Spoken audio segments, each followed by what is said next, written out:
Hi, and welcome to Divorce Hacker. I'm your host, Ann Grant. On this show, we'll have a variety of guests who've been through divorce and are experts on the topic.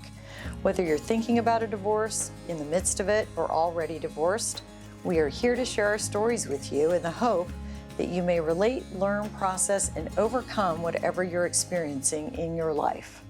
Wendy Jones is the founder of Be Better Media and host of her own podcast, What I Meant to Say. As a mother of 4, she is passionate about generational healing so that we can connect with each other and create families and communities from a place of strength. The stories told through her work at Be Better Media encourage each of us to listen more and judge less on our path to self-awareness. In her spare time, you will find her at the beach playing volleyball and enjoying her yoga practice. Wendy, thank you for being on our podcast. Oh, thank you so much for having me. I'm so excited to have you here. Thank you.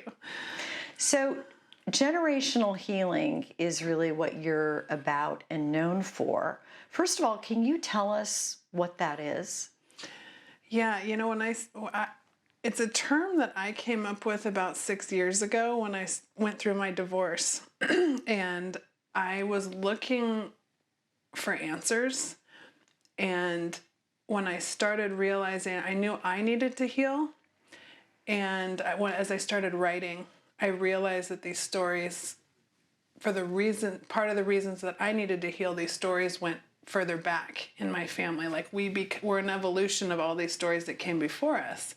And so generational healing is really having that ability to look back and not judge or blame, but have a realization of what came before you that brought you to this space in your life. I love that. So it became my North Star going through my divorce, because when you're going through something that's that hard, as an optimist, I was always looking for that silver lining of like, I have to be going through this for a reason. Right. And I never really lost that feeling, even though there's some days that you just sit on your couch and you don't know what quite to do next. But I never lost that feeling that there's something bigger going on here. And that's what, kept me going, and it got me to Be Better Media. So it just keeps evolving.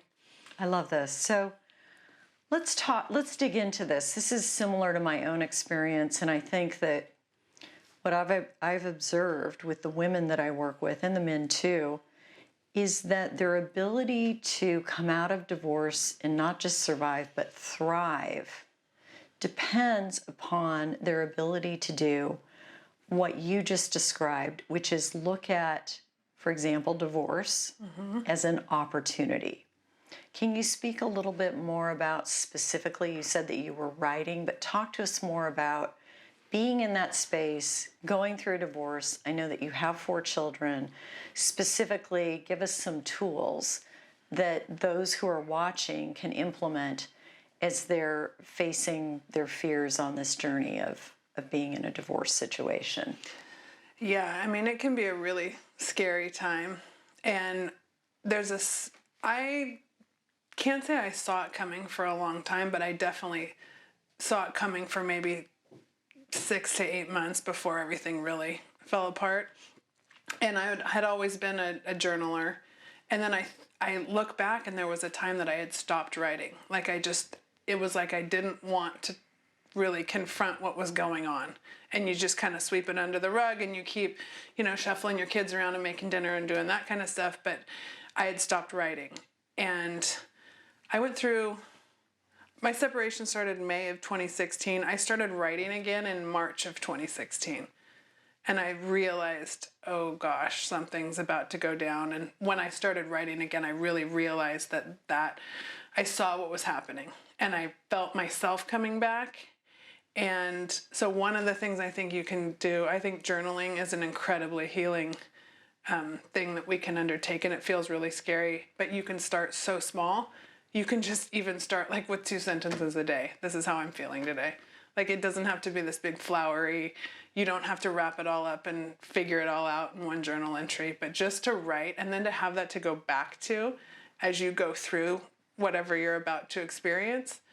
It's very healing to look back on too. So journaling's probably my number one thing that got me through, and then I love helping other people kind of establish that practice. So my own experience is somewhat similar. You mentioned, shuffling the kids around and making dinner, and I think particularly as mothers, we're so busy tending to the needs of our children, our spouses, and we can lose ourselves in that.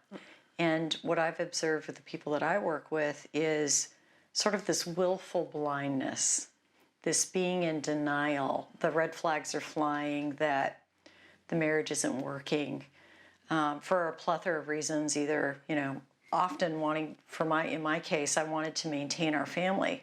I mean, I didn't expect to ever be getting divorced. I didn't grow up wanting to be a divorce lawyer. I was a corporate litigator. My ex-husband was as well. I thought we were going to be married and be together for life and all eternity. That was the plan. And so I think it's very common to busy ourselves with the things that need to be done. And also some people engage in what I'll call the numbing behaviors. And I know that you work in this space too with, whether it's work, we can numb ourselves with work, alcohol, marijuana, eating, like online shopping. There's any number of ways to numb ourselves and not face reality, not be where our feet are. So I think journaling, something, part of my practice when I came to the realization that our marriage needed to end was I really deepened my prayer and meditation practice.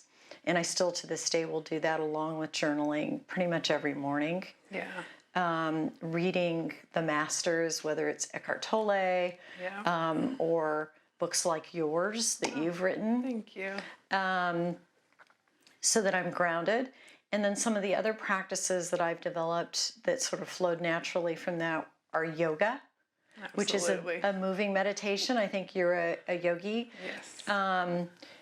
But in any event, there's any number of ways where we can ground ourselves and deal with things as they are, not as we'd like them to be. And I think that is really important in the first step in moving through this process. Do you have any additional thoughts on that beyond the journaling practice? Yeah, I mean, obviously I am a huge yogi, and that really developed through my divorce as well, because as an athlete, the moving actually made the meditation possible. I was not so good at sitting and meditating until I started yoga, and I understood what the meditative brain felt like, but I couldn't get there without the movement. And then now, because I have my yoga practice and I understand what that brain state is, I can now meditate. I can sit still and meditate, but I don't think I could have before my yoga practice. So that one's huge. I'm a daily yogi. And the other thing that you said that caught my ear was the addictive nature of addiction is really just a disconnection with ourselves, right? Yeah. And so when we don't want to be connected, when there's something that's bothering us and it's hard to look at, that addiction serves to disconnect us from what we don't want to look at. And I think that can happen at any stage of life, and there's different personalities that are more prone to addiction and less, but that addictive, those things really disconnect us from ourselves and from the people that we love. And whether a marriage stays together or splits apart, if that is in your home, it's not a healthy environment. Right. Whether you're a single parent or dual parent household, it is something that is so bad for you and so bad for your kids. That is something that I love to help people get them to the right place. And you have to want to help yourself, but it's something that really, in generational healing, almost always, when you look in these generational healing stories, there is an addictive pattern that has come through. Whether you're the child of an alcoholic, whether you, even if your parent was raised by an alcoholic and as the, the next generation, you didn't even know it. There will be something in the emotional disconnection that really affects our personalities and then the way that we bond with each other. So, and that's a lot. I had to do a lot of digging on that stuff because people don't want to blame people they love. It's not a blame game. Mm-mm. I always say, like, kind of the foundation of the work that I do, I go, people are doing the best they can with what they know. And if you just take that as a blanket statement and work from there, you lose the judgment and you just say, but then what I add on to that statement is people are doing the best they can with what they know, but it's our responsibility to know more. So you have to keep learning. And if you stop, that's when things, the wheels come off. So I love that. Yeah, I love that perspective. I, like you, had a similar epiphany as I was going through my divorce. It's one of those things that really shakes things up in a way that few other things do and causes you to take, if you're mindful, a very close look at yourself. Because whether you're dealing with a situation, not to cast blame, where it's obvious that the marriage needs to end for reasons that have to do with your spouse, you were deeply impacted by having been with that person and in that energy for a long time. Mm-hmm. And so you have to heal yourself. It's kind of like the oxygen mask in an airplane. You can't help your children until you help yourself first. It's really true. Yeah. You learn that firsthand when you go just through the chills. Yeah. A divorce. And the generational healing aspect of it, when you become mindful and introspective, you start to realize, question, why am I reacting in this way? Mm-hmm. There's no longer a tiger chasing us through the jungle like there may have been eons ago. Yeah. But perhaps we experienced something from, as you described, being a child where several generations back, even there was substance abuse that gets passed down and carried through. And it's almost like you have to clear that and break that chain, or you're just going to keep passing it down, passing the misery down through the generations. And it's a very, you have to be very proactive about it. Yeah. I know for myself, I've joined support groups when I meet with clients, particularly given the pandemic and the isolation that it imposed. Many of the clients that come in to meet with me as a family law attorney, their spouses relapsed during the pandemic, and they just can't take it anymore. Yeah. And I will tell them they have to do two things before I can work with them. They have to have a therapist, because even if their spouse is the substance abuser, I know that they've been deeply impacted by that. And they need to go to usually a program like Al-Anon or another program like that so that they have support. Yeah. And have you found that having a support system, as you became focused on generational healing, was that something that helped you? Yes. Well, first of all, I'd never been to therapy until I was into my divorce process. And I had a friend who was she was going to school to be a marriage and family therapist, and she referred me to her therapist that she had been using. And so I went for the first time, and when I walked out of there, I was like, okay, I feel like 25 pounds lighter. I was like, I had no idea it was going to be that freeing. Because you go in kind of nervous, and like if you've come from a family where people don't talk about their feelings or their emotions, or you're kind of a sweep it under the rug family, which I think that's also generational, and that's definitely kind of my background. So when I let that stuff out in a safe space, I didn't realize how much the weight that was going to take off of me. So therapy, I'm a huge proponent, and I still go, and I still have that same therapist, and she's amazing.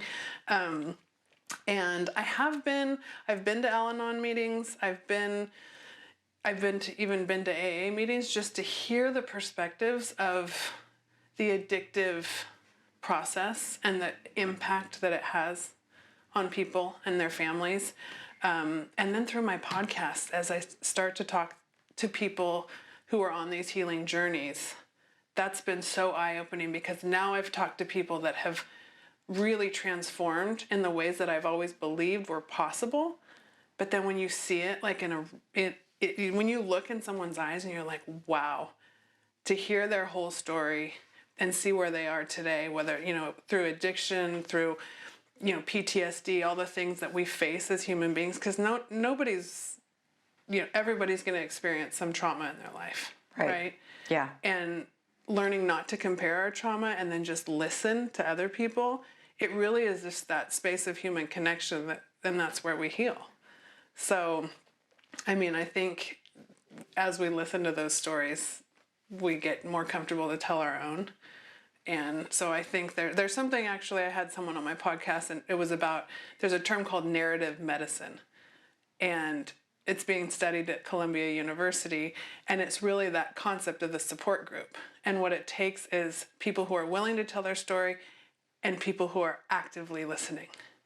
And that, to me, that's the key. If you have those two things in a home, in a relationship with your child, in a support group, however that is, you need both of those things. So people need to be comfortable enough to tell their story, and they need to have someone who actually really cares to deeply listen.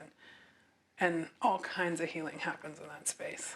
Yeah, I can attest to that. I've seen that happen. I've seen miracles happen when those things are combined, and then people are able to be self-reflective and understand how reactive they are being.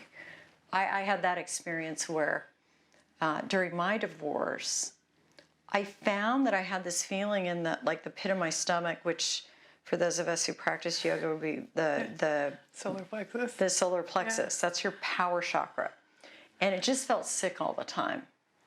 And I wasn't a yoga practitioner at that time, but I knew that I felt like it was eating me from the inside out. And I try every time I was traveling, I would buy books about how to overcome fear, and I try to analyze it in my brain, and I wasn't getting anywhere.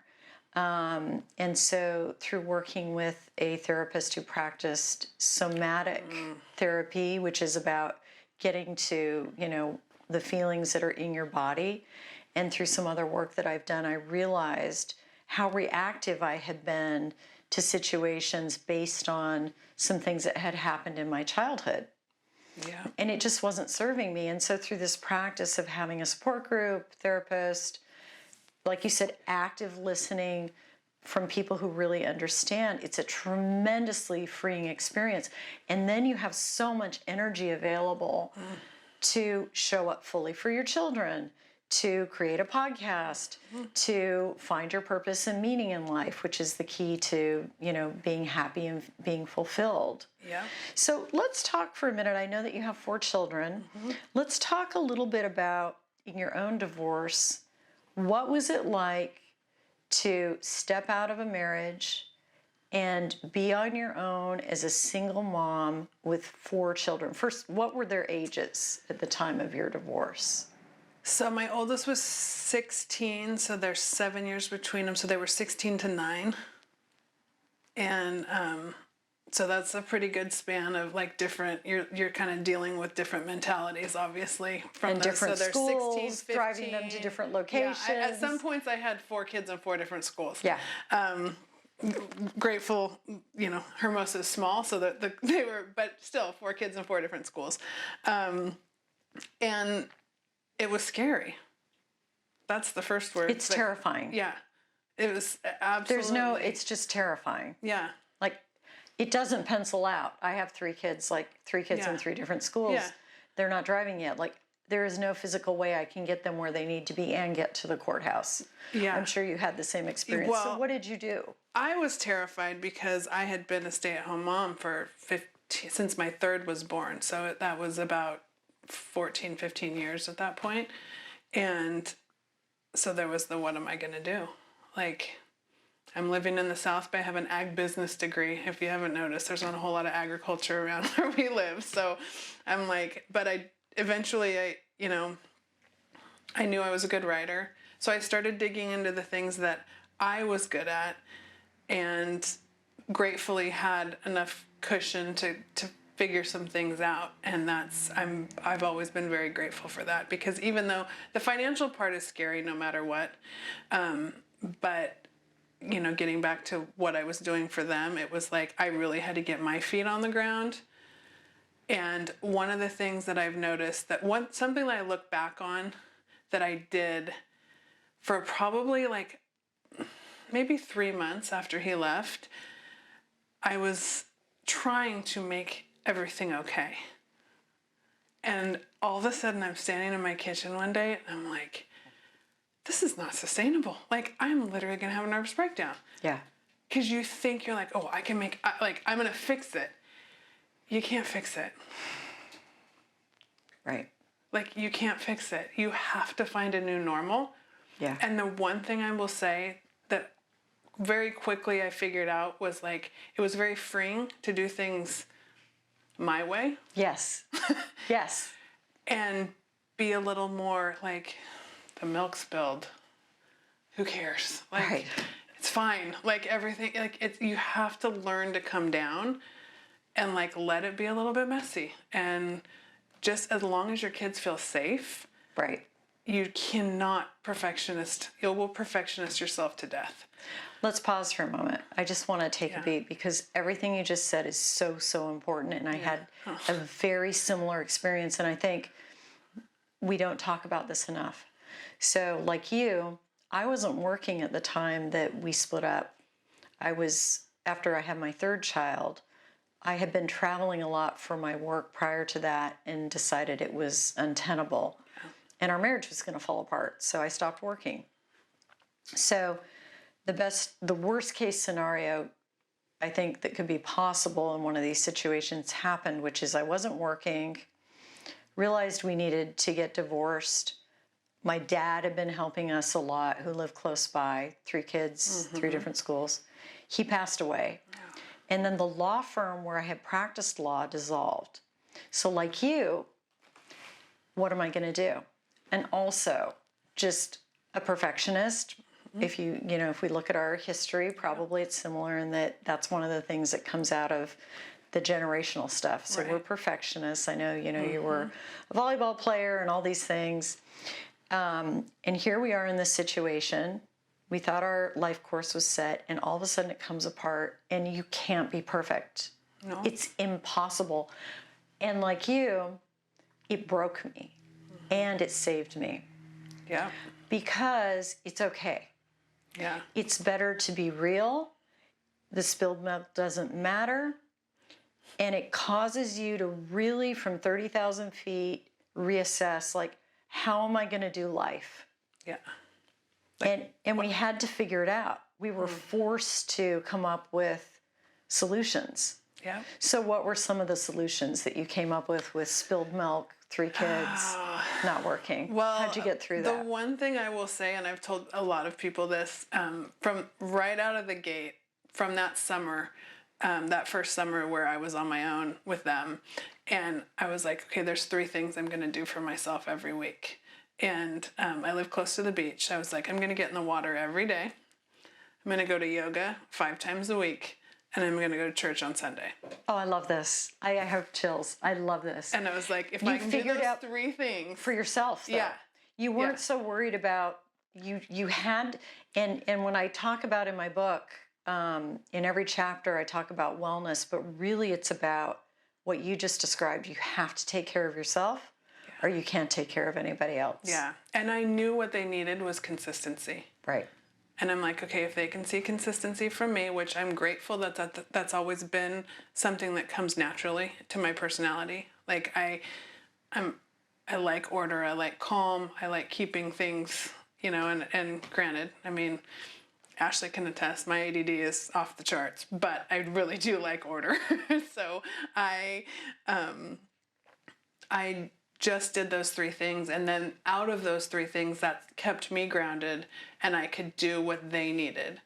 Right. And started watching for the little things in them, just to see, like, some of times your kid, you have ones that want to talk, you have ones that clam up, you have ones that want to go to therapy, you have ones that won't. Right. And you have to just, to me, you never force.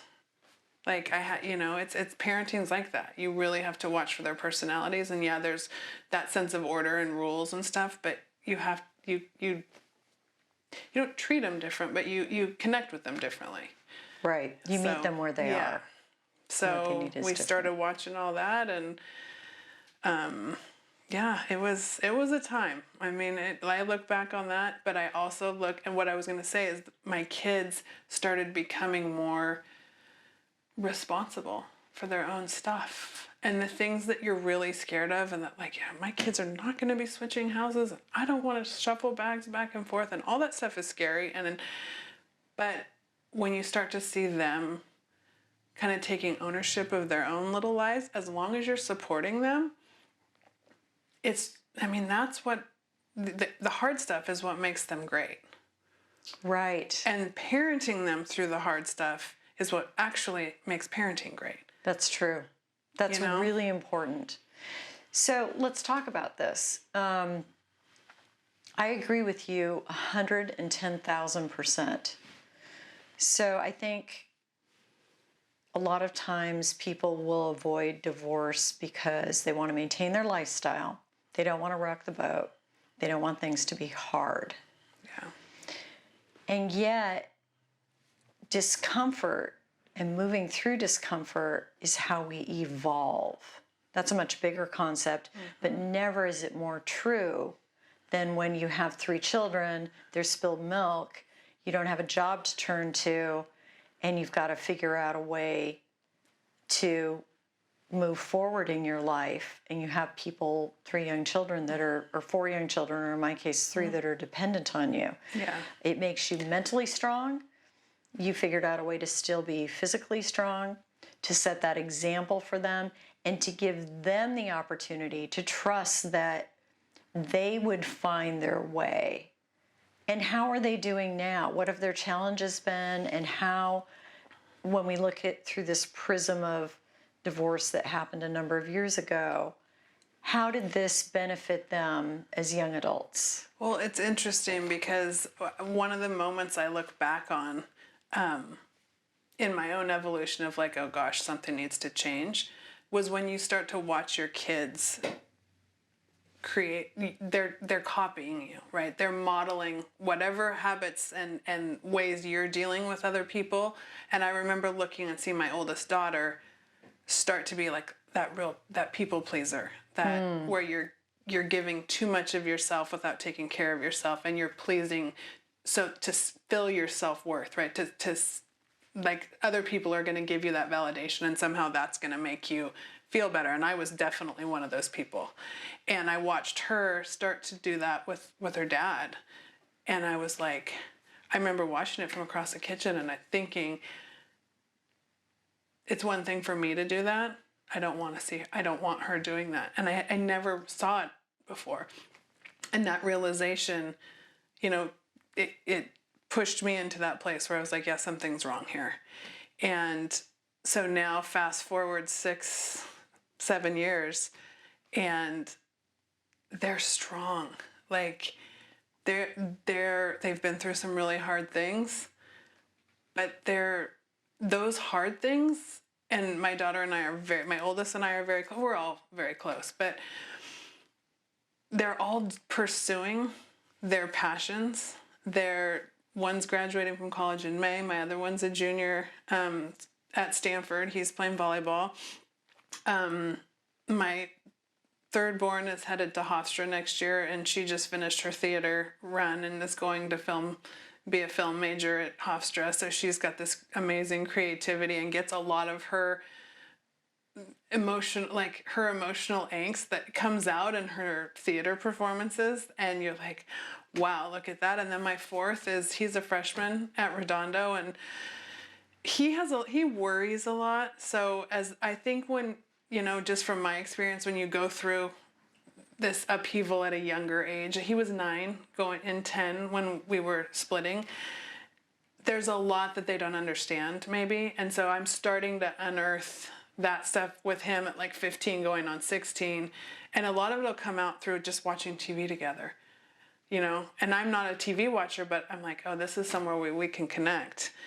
So looking for those places where we've been able to connect and then drawing that conversation out with them is huge. And I've done that with TV, with music, like getting into the music that they like when they're stuck in their room and you're like, oh, if I put the Hamilton playlist on, my daughter will come out of her room, you know, like stuff like that. That's gotten us to places where, you know, we talk. And yet it's also a thing where you can't hold your kids. They're not there to take care of you. Right. You're there to take care of them. So if they go off to college and they don't call you every day, or they, you know, go through a time where you can feel that distance and like, I can tell, okay, they're going through something. Just a text that's like, hey, I'm here if you need me. I love you. But don't put that pressure on them. They learn to thrive and they come back. Yes. They're not meant to be attached to you all the time.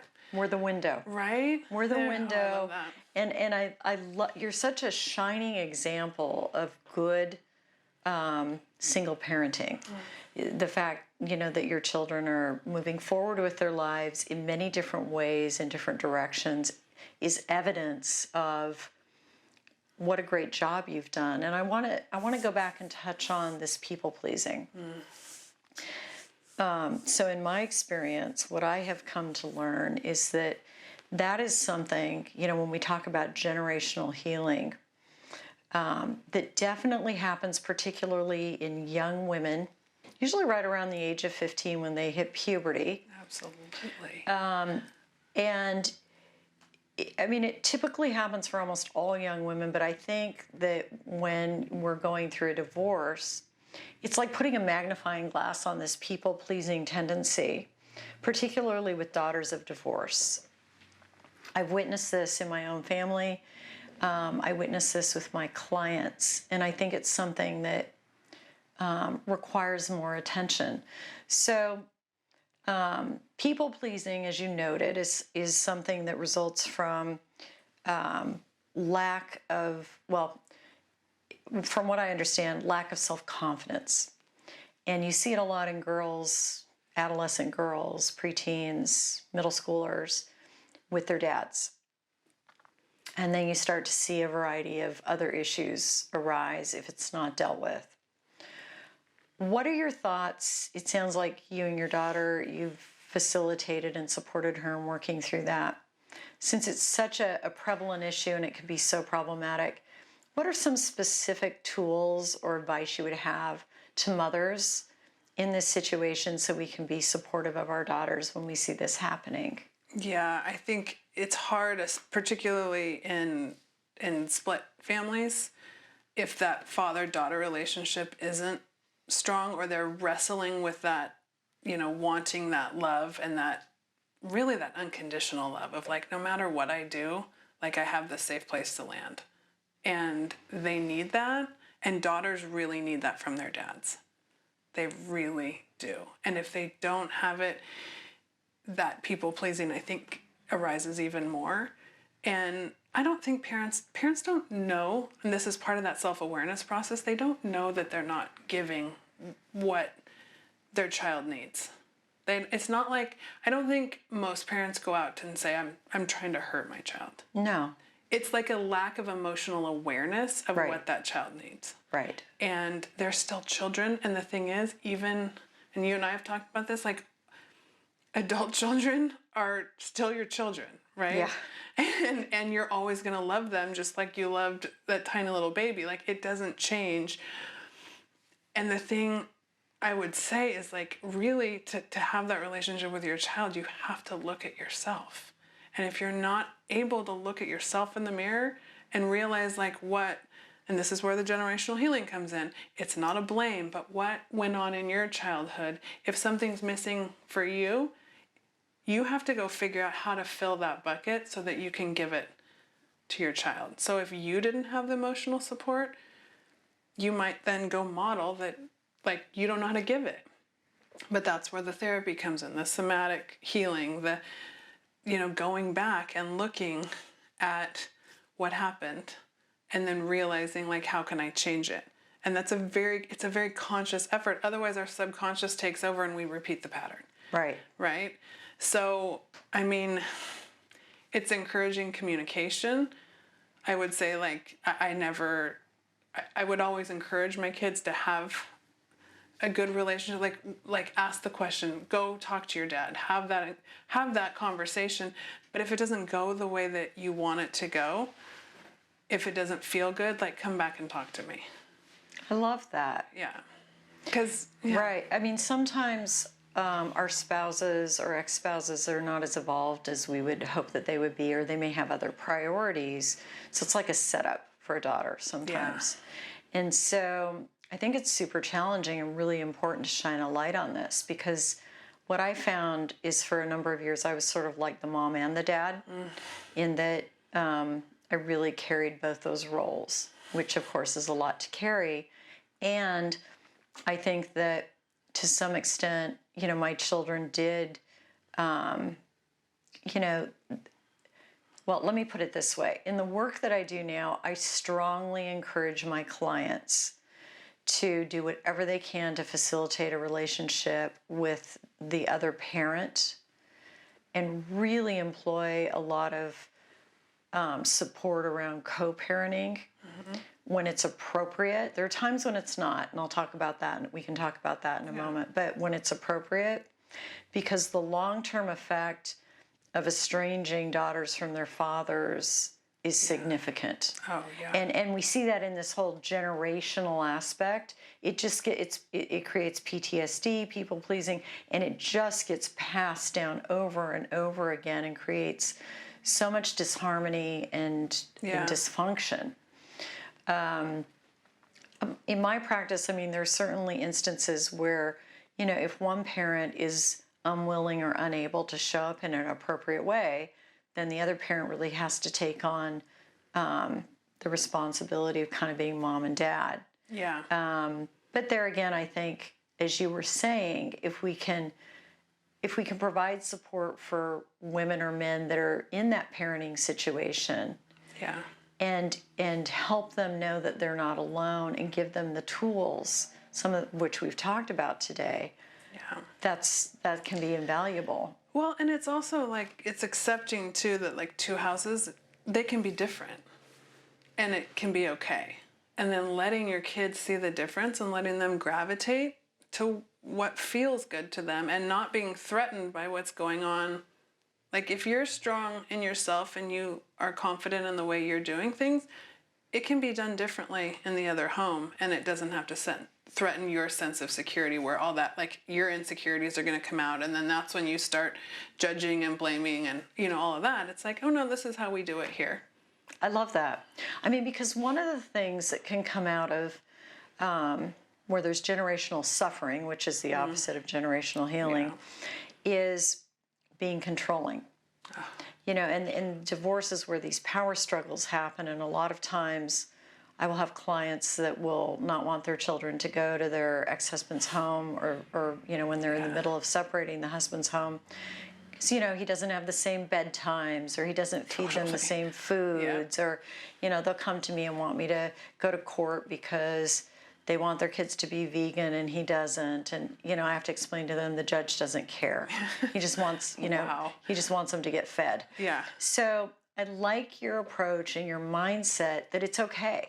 And I think when we're solid within ourselves, I had an epiphany when I was going through my divorce, and I won't be surprised if you didn't experience the same thing. So we were in a pretty high conflict divorce post-judgment, after the judgment was entered over the kids, for about 5 years.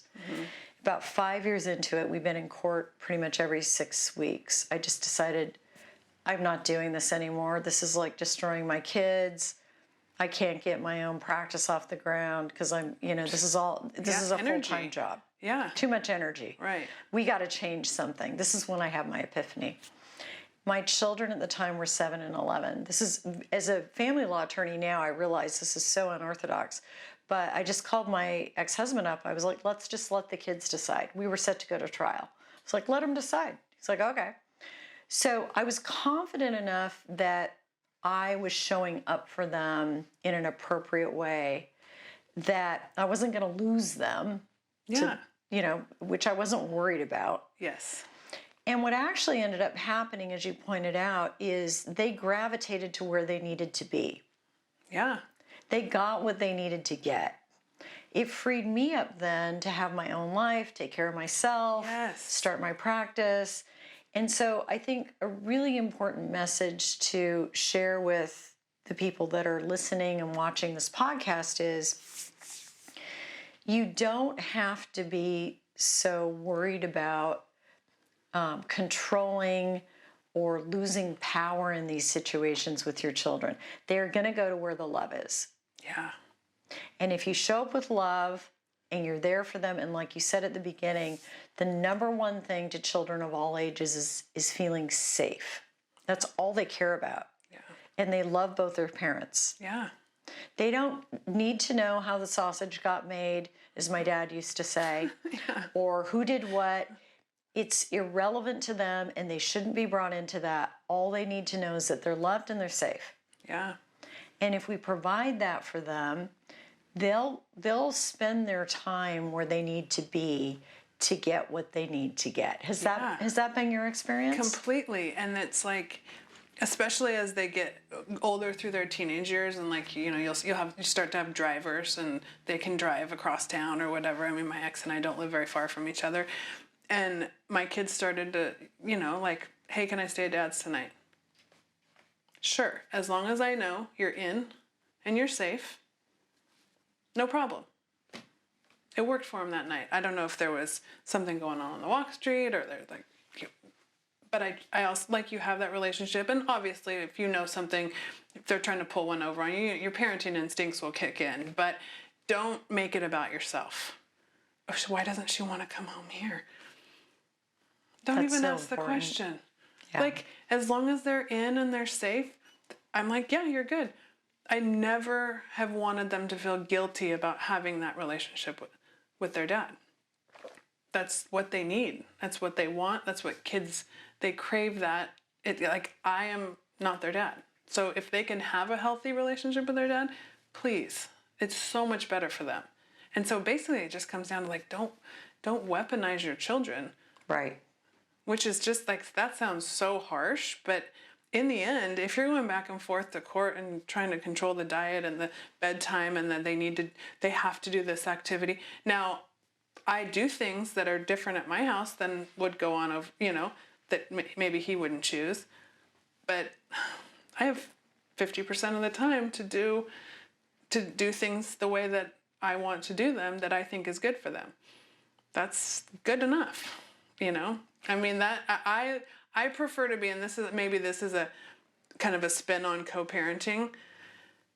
I found so much strength coming through my divorce and really found so much clarity in the way that I was always a good parent and I always was really passionate about parenting. But being able to see things, to have a home the way that I feel like is best, and then having the time off, which I hadn't had before. And even though they're still calling and, you do little things, you still go to a meeting here and there, but you have that 50% of the time. I didn't even know what to do with myself. So not feeling guilty about that 50% of the time or whatever percent you don't have your kids, like, don't spend that time trying to control their life over there or feeling guilty that you're not doing something. Like, use it to work on yourself. I love that. Yeah. I love that approach. Because we don't have that. As moms, often we don't have that. So, I mean, I'll take help when I can get it. And I don't think I used to be that way. So, but yeah, it can be overwhelming. But there's a lot of things that come through that space where you really learn a lot about yourself and you let your kids be who they are and root for them to have that good relationship with their I love that. Let them be who they are. Yeah. So along those lines, one of the things that I think you and I appreciate at this point in our lives, having raised children, having been through a marriage, is that in order to be healthy, it's really important to ignore other people's opinions of us. And particularly, I think, for daughters and sons, but especially young women with social media and whatnot, it's really hard, and I think it's becoming harder to be immune to that. I mean, I know that so many young people value their existence based on the number of likes they get when they're posting on social media. They're taking their own lives in record numbers. The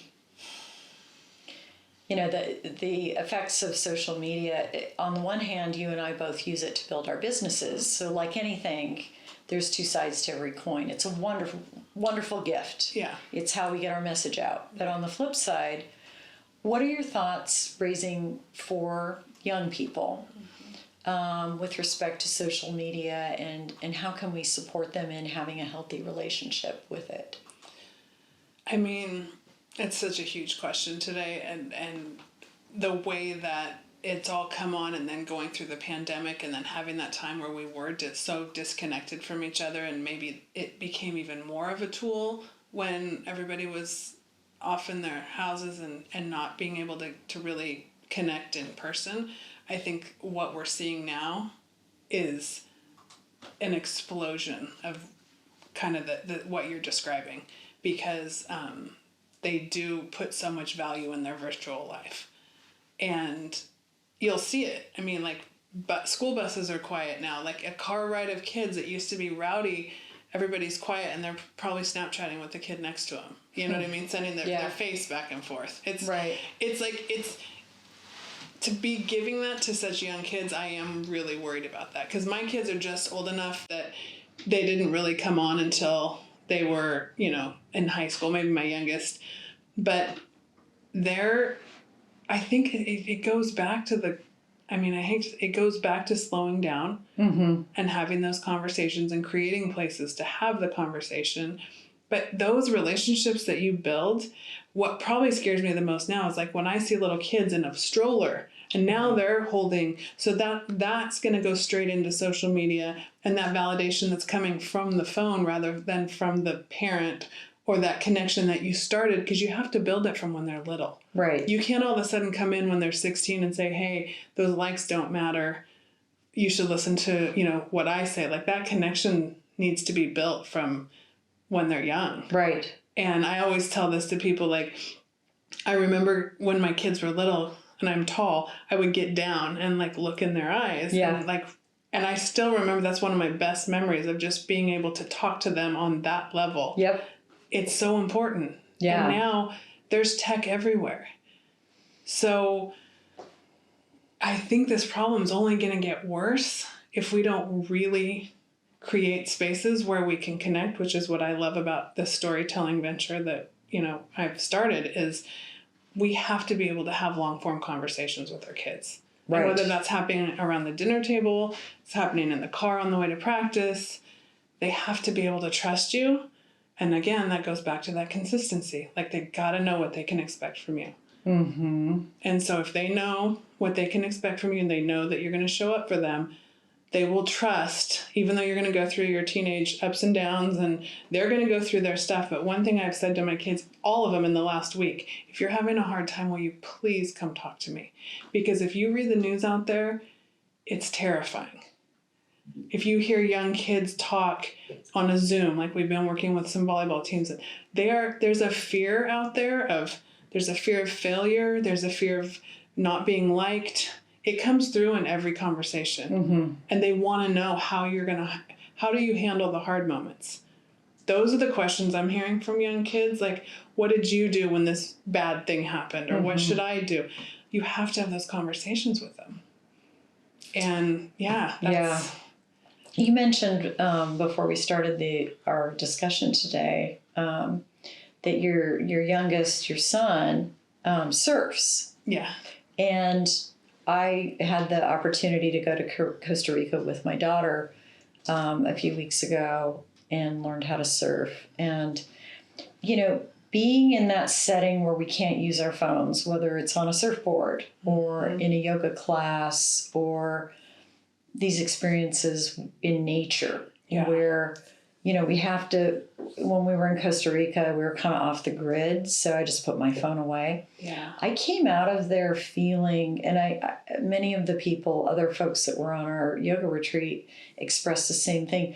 We felt lighter. We felt more energized. We felt super connected. I feel like it strengthened the bond with my daughter. And so many of the people in the group, and I think a lot of it was because we were connecting in the old-fashioned way. We were sitting around a long dinner table every night. Yep. We were talking with each other. We were playing games. We weren't on our phones. We were entertaining each other with whatever our God-given gifts are. We had a guy on the trip who was a rapper that we found out when we were there. Another gal who was super quiet who ended up being a wonderful artist who did an impromptu art class. We were riding horses. Not everybody is able to take time off and do this, but it's not a selfish thing to take time out to have these experiences with our children in particular, where we get them away from their technology and we're forced to experience nature and be taken out of our comfort zone and connect with one another. Yeah, you hit on something right when that's so big that I would also say will help kids with the social media likes. Everything you just said, I totally agree with. Helping our kids connect with what they're passionate about. When I said, let them be themselves, instead of kind of thinking that you know what's best or forcing them down this path that maybe you see, letting them be themselves and connect with their passion it'll boost their confidence in such a way that social media is then like secondary. Yes. Right? They're going to use the social media to push out their talent, whether it's theater, volleyball, surfing, art, whatever it is. When you're using social media for that rather than the superficial, that's huge. It's where it's at. I've seen this happen with my son who really enjoyed gaming. And then he got on the crew team at UC Santa Barbara. And to watch the transformation in him, where he had, you had volleyball. I grew up at a time when girls weren't able to play many of the same sports that are available now. So I was a dancer. I was a ballet dancer. But to watch my son develop his confidence, he created opportunities to meet people, and completely took him out of this place, kind of this direction he was headed, where he really enjoyed his video games after he completed his schoolwork. Has opened up his life in ways that it just blows my mind. Yeah. It's so important. Yeah. And the way that they develop that reward circuitry in their brain, which social media gives, there's a book called Dopamine Nation that just came out not too long ago. And these kids understand, one thing I will say, they understand brain chemistry better than my generation did. I didn't know what dopamine was till I was 40. I wasn't listening in biology class. It didn't matter to me until it mattered to my kids. Right. That's when I started learning all about the nervous system and human biology and how our cells work, and that you're hitting on something with, exercise, community, teams, whatever it is they're going to have that's going to get their body and their mind going. Rather than, because gaming is, it's so popular and there's esports and all of this stuff, but you're sitting still. Right. We have to connect with nature. We have to move. We do. Or our brains are starved. We're significantly changed and not in a good way. In Great Britain, what they're doing now for people that are depressed, instead of sending them to a psychologist or a therapist, they give them a personal trainer. And they found that the results of getting into a program where they're moving every day match the same results that they would get, or exceed the results that they would get if they were prescribed medication. And so I just think it's so important to remember this as we're raising our children. Yeah. That, and it's really hard to make them get out and do something they don't want to do. They really have to find what it is, whether for your son it was surfing. Yeah. For my son it was rowing. For my daughter, it's been yoga and Pilates, whatever their thing is. My view is it doesn't really matter as long as they're getting movement each day, just like you got to eat each day. It's exactly. like really and it doesn't critical. even have to be competitive. Like if you're, I hear people say like, my child's not competitive. That's okay. Like creative, expressive movement, that's it. It does not have to be competitive, because this world is so competitive and everybody's in their club sports and they're running 15 different directions and they're paying thousands and thousands of dollars. It's like, disconnect from all that stuff and look at your kid and see, like, what do they want to do? And then can you do it with them when they're little? Also, the club sport thing. Yeah. Why are you doing that? Is that because that was a deficit in your life? Yeah. Is that really the best thing for your child, to be in 2 club sports where they have no time to relax and engage with their friends or ride their bike in the neighborhood? I just think that's a really important point. Yeah. It is. I mean, and it's like, if they lead you in that direction, and I have 2 that played Division I college sports, and that was a good road for them, but it was their road. It wasn't me. And people say, oh, how did you get these? I took them to practice and I made their dinner, and it was their push. And then my third, she completely said, no, I don't want to do this. And she went to theater. And for me, as a volleyball fan, I love going to volleyball tournaments. But I had to come to the point where I said, well, Kate, it's not like you're telling me I can't play volleyball. So you should probably do what you want to do, as long as you're doing something that you're passionate about, that you're going to be invested in. I'm like, as long as you're not, because she was real nervous and scared and sad to tell me. And I was like, no, this isn't about me. This is about you.